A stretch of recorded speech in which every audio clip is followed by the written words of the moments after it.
Greetings. Now that's a distraction. Today we continue our topic on budgeting.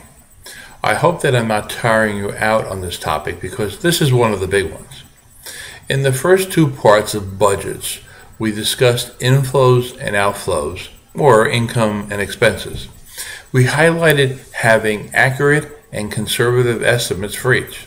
So now we have to address the problem of what we need to do if our outflows exceed our inflows.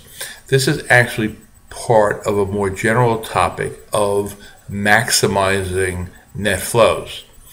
In the case when outflows exceeds inflows, the net flows are actually negative, never a good thing. So clearly we need to correct that. But in reality, whether the net flows are negative or positive, our goals should always be to increase them. So how do we do that? It often comes down to choices. For both inflows and outflows, we have choices. Let's consider inflows first. Since much of our inflows usually comes from employment, then one obvious way is for the family to increase employment revenue. So alternative, higher paying jobs have to be considered by family members, and that is not necessarily an easy task. Maybe someone has to consider a second job, or at least longer hours on the job. Overtime can be good. Maybe Junior, who is now 15, has to go to work and help out with bills, or at the very least help increase savings for future college expenses, which seem to go up a lot every year. Now, choices usually translates to sacrifices. So increasing revenues also means someone working more, and that means less time for family and friends, as well as some of our recreations. The sacrifice is more work, less play.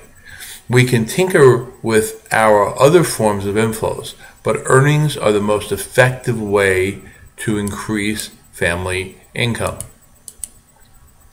Now, on the outflows side of the ledger, we generally have far more choices to make to increase our net flows by trying to cut our expenses. We can always spend less if we want to. Start with food expenses, as you can almost always decrease them by going out to eat less, maybe never, or eating less steak than hamburger, or less hamburger and more vegetables and rice and potatoes and pasta. There are always ways to economize with food. Maybe we just have to address sales at the supermarket or use coupons.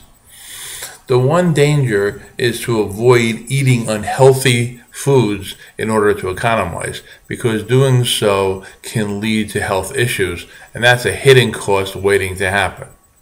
Perhaps it is a lot cheaper to take public transportation to work than a car every day. Maybe we have to carpool. Maybe Junior has to continue to ride his bike or walk instead of getting a car. Maybe our cell phone bills and or internet bills are too high, and we have to ration them better or find cheaper plans.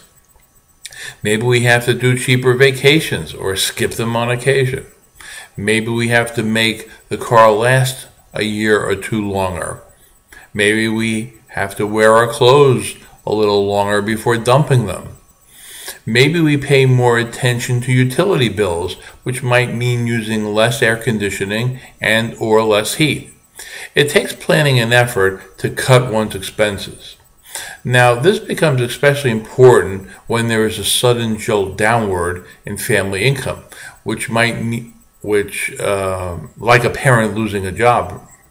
When that occurs, we must be prepared to do without some of the things, especially the luxury items and expensive recreations. Honestly, we're kind of a spoiled society as it is. Multi-cars, cell phones, TVs, computers abound.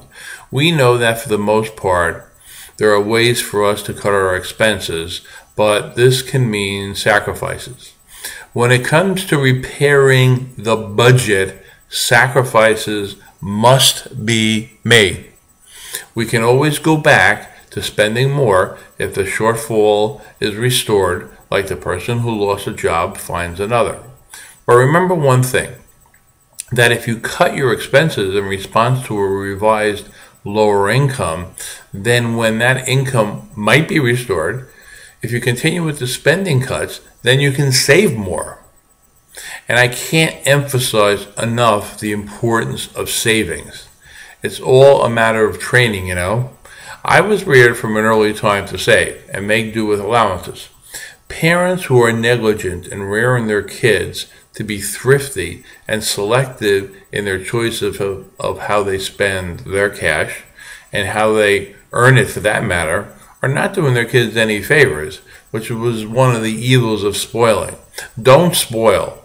Teach your kids the value of $1 and to do without and to save, and they will learn value and how to budget, and that is a very good thing for them to learn. We must focus on not spending more than we have. This can be done. How do we do it? Choices, sacrifices, and savings. Those are the key. Remember that. Thank you.